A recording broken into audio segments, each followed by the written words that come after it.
രാജ്യം ഇന്നുവരെ കണ്ടിട്ടില്ലാത്ത ഒരു പ്രതിഷേധത്തിന് സാക്ഷിയാവുകയാണ് ഫെബ്രുവരി 8.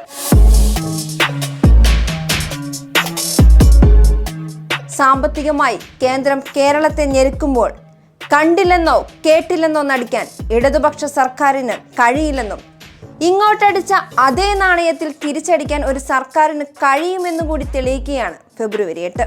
സംസ്ഥാനത്തെ മുഖ്യമന്ത്രി അടക്കമുള്ള മന്ത്രിസഭ കേന്ദ്രത്തിനെതിരെ പ്രതിഷേധിക്കാൻ ദില്ലിയിലെത്തുമ്പോൾ കേന്ദ്രത്തിന്റെ നിലപാട് എന്താകുമെന്നാണ് ഇനി നോക്കിക്കാണേണ്ടത്. തങ്ങളുടെ ഭരണസഞ്ചാരപാത ശരിയായ ദിശയിലൂടെയാണ് മുന്നോട്ട് പോകുന്നതെന്ന് പലതവണ പ്രവർത്തികളിലൂടെ തെളിയിച്ചിട്ടുള്ള സർക്കാരാണ് പിണറായി സർക്കാർ. അതിന്റെ ഉദാത്ത മാതൃകയാണ് നവകേരള സദസ്സ്.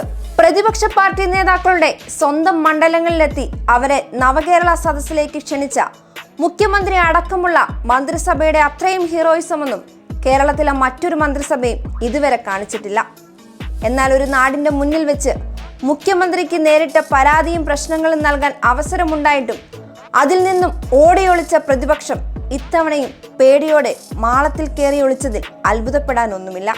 കേന്ദ്രത്തിനെതിരെ ദില്ലിയിലെത്തി സമരം ചെയ്യാനൊരുങ്ങിയ ഇടതുപക്ഷ സർക്കാർ കേരളത്തോടൊപ്പം ചേരാൻ പ്രതിപക്ഷത്തെ ക്ഷണിച്ചെങ്കിലും ഭയം കാരണം മുട്ടുവിറച്ചിട്ടാകാം ഒരു പ്രതിപക്ഷ നേതാക്കളും മുന്നോട്ട് വന്നില്ല എന്നത് ചിരിപ്പിക്കുന്നതിനോടൊപ്പം നമ്മൾ ചിന്തിക്കേണ്ട നീക്കം കൂടിയാണ്.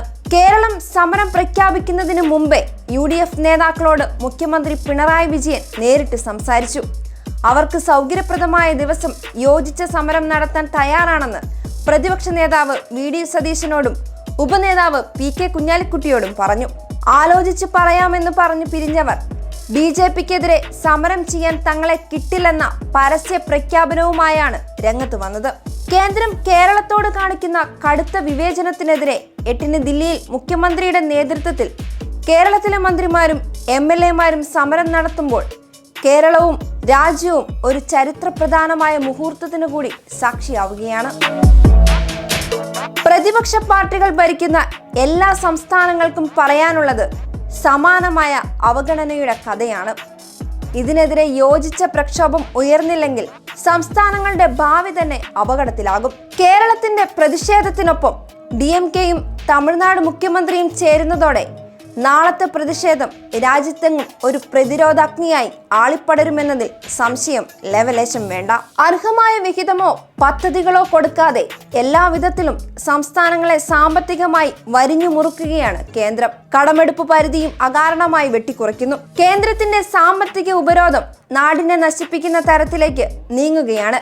ഇതിനെതിരെ കേന്ദ്ര സർക്കാരിന്റെ ആസ്ഥാനത്ത് പോയി പ്രതിഷേധത്തിന്റെ ജ്വാല തീർക്കാൻ ഇടതുപക്ഷ സർക്കാർ തയ്യാറായിട്ടുണ്ടെങ്കിൽ കേന്ദ്രം ഒരു കാര്യം ഉറപ്പിച്ചോളൂ: നിങ്ങളുടെ ഉച്ഛിഷ്ടം തിന്ന് ജീവിക്കുന്നവരുടെ കൂട്ടത്തിലേക്ക് ഇടതുപക്ഷ സർക്കാരിനെയോ കേരളത്തെയോ ചേർക്കാൻ നിങ്ങൾ ശ്രമിക്കേണ്ടതില്ല എന്നതിന്റെ വ്യക്തമായ വെല്ലുവിളിയാണ് ഫെബ്രുവരി 8-ലൂടെ കേരളം കേന്ദ്രത്തെ ഓർമ്മിപ്പിക്കുന്നത്. തെളിച്ച വഴിയിലൂടെ പോയി കേന്ദ്രത്തിന്റെ മൂട് താങ്ങി സംസ്ഥാനത്തിനാവശ്യമായ ഫണ്ടുകൾ വാങ്ങിയെടുക്കാൻ കേരളം ഒരിക്കലും മുതിരില്ല. പകരം സ്വന്തം പാത വെട്ടിത്തെളിച്ച് തല ഉയർത്തി നിലപാടിലൂന്നി കേന്ദ്രത്തിന്റെ ഇരട്ടത്താപ്പിനെ ചോദ്യം ചെയ്യാൻ കേരളം എന്നും മുന്നിലുണ്ടാകും.